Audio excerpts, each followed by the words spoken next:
When did you realize the good old days have passed?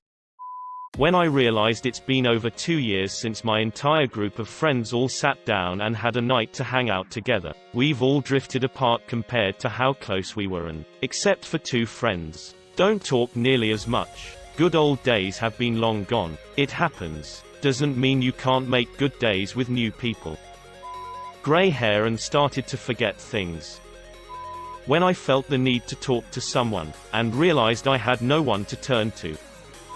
When you see your parents aging, or realize mom can't solve your problems for you anymore. Sometimes, when shit hits the fan, I feel like a little girl again and I curl up in the fetal position and cry for mom. I'm 30. When the sadness lasts longer than an hour. I have realized it for a while now, coming up on the 10-year anniversary since my best friend passed away. When there's barely anyone playing your favorite online video games anymore. When you and your best friends don't have much to talk about anymore. When your favorite show aired its last episode years ago. When companies, franchises you used to like don't put out good stuff anymore. At the risk of sounding lame, I had 3 internet buddies that I more or less spent my entire teenage years hanging with. We all met in a text-based role-play board that is now non-existent. There was a pretty big network of us from that site, but the 4 of us were always tight. MSN, and later Skype. Chats that would last 6+ hours a day. We would involve each other in various RPs. We played D&D over chat. My favorite tradition was movie night. We would all pirate the same film and then sync our viewings of it, hanging out to chat while we watched together. We shared our ridiculous teenage dramas, talked about our plans for the future, played video games occasionally. I think for a while, we were each other's only support. We fought occasionally, always ended up friends again. This went on for years and it was wonderful. But then one day I realized it had been months since any of us really talked. No one had time. Nobody was really interested anymore. One by one, our little circle of friends fell apart and it breaks my goddamn heart. I don't know where they are right now. The terminal brain cancer diagnosis pretty well kicked my ass. But I didn't die today, and I probably won't die tomorrow either.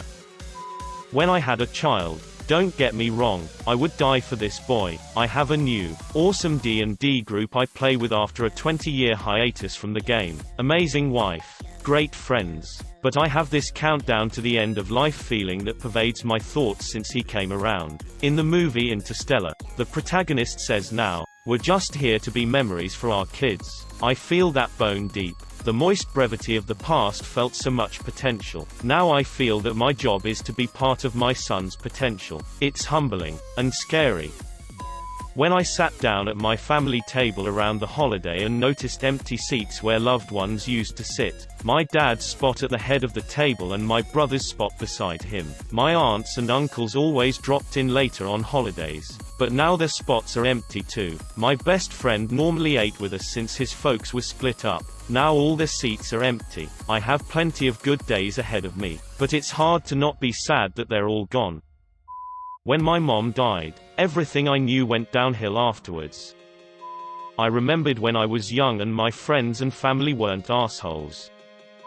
When your childhood is over and now you have responsibilities. I am newly 52, never had too many good days in my youth, but I remember the thing that made me realize it was time to grow the f*** up. Sitting at a bar in New Jersey just drinking as I always did, I got up and danced to the music. Just like I always did, because alcohol just turned me into a dance like nobody is watching kind of person. I stumbled back to the bar counter to ask for another glass of wine when the bartender, one of my good friends for a few weeks prior to this event all the way to his passing in 2014, just held my hand and told me he wanted to show me something when I sober up and that I should sleep in the break room like I usually did when I drank all night and didn't have work after. He helps me onto the couch and then I pass out drunk. I wake up a few hours later with a really bad hangover and I just started rolling a joint to ease the symptoms so I can get back to drinking. Like I always did. The bartender was standing over me. He had woken me up because he watched me piss myself on the couch. His brother was the owner and they both knew me really well, so me sleeping there wasn't anything new. Sometimes he'd have supervision and sometimes I wouldn't.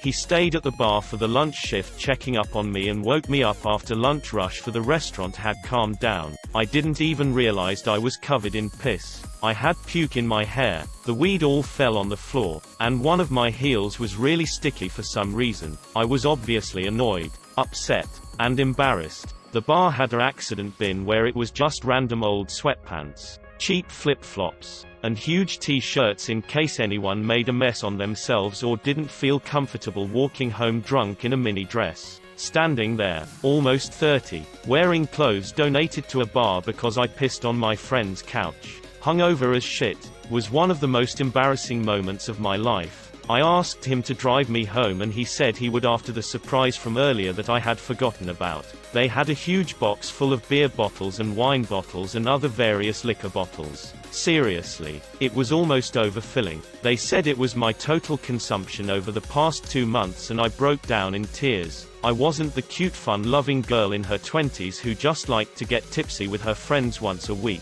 I was an adult woman who ran away from my old life to be a pathetic drunk. The old life wasn't good at all, but I didn't give up everything for that to be the end result. I realized I was no longer a kid. I didn't have my parents to blame, or my ex-boyfriends, or the shit that went down in Arizona. Nobody made me an alcoholic. I let myself become one. Now I have liver cancer, so I guess it serves me right, but when I met my now husband not long after this event, it truly made me realize that I needed to grow up. I was not a girl. I was a grown woman who needed to get her shit together. Thankfully I did, and I've been sober for so long, but you truly don't notice how bad some habits can be until it's far too late to avoid the consequences. It was like someone crashed through this wall in my head that was holding on to this teen dream idea of what a 21-year-old girl does to have a good time. I wasn't the nearly 30-year-old who was wasting everything she worked for until that moment. I was not young anymore. I couldn't bounce back from these hangovers anymore. I was embarrassed to think about my drunk dancing in empty bars at 6 a.m. and I was really afraid of what I had done to my body. My past combined with the weed and my age gave me a slight sense of invincible almost. I survived so far. Why not another drink? So glad I got out of that headspace and grew up. If my daughters acted how I did as a teenager or young adult, I don't think I'd ever stop begging them to change for their own sake. Never. There's always tomorrow. There's a great quote by Andy Bernard from The Office. I wish there was a way to know you're in the good old days before you've actually left them. When I stopped having motivation for the things that I used to love and enjoy, such as gaming or watching movies more often, I don't really do either much anymore, and it's saddening how I simply do not have the motivation for them, and I seem incapable of finding such motivation again. This'll most likely be buried down, but at least I can admit and realize that such things just seem to pass me by without even realizing they had. When I realized how much I can't afford. When meeting old school friends I was inseparable from, only to spend most of the time in awkward silence because you have almost nothing in common anymore. I don't think it's necessarily sad, but it does make me long for the past. Nostalgia always colors memories. Anise Rose. When I realized that there were no good old days and I was just too young to notice everything sucked. When Christmas didn't feel special anymore. When I had to get a job and could not just sit around waking and baking and hanging with my dog while drinking chocolate milk mixed with a peanut butter spoon every day.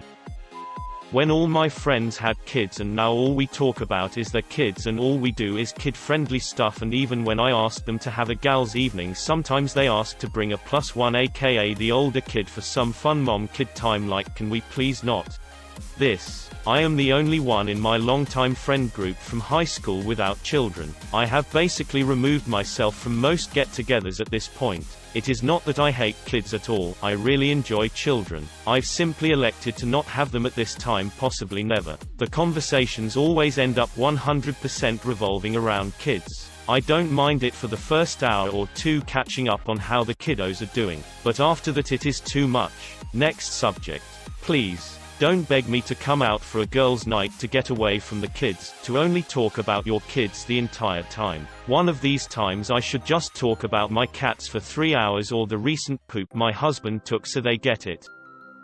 Looking back at the years of 2009 to 2011, man, those were the best times of my life. As someone who graduated college in 2009 during that recession, those are some of the most difficult years so far. When you think about the past and reminisce how good it was constantly. I haven't yet. Now is the best time of my life. When Christmas and Halloween stopped being as magical as they used to be.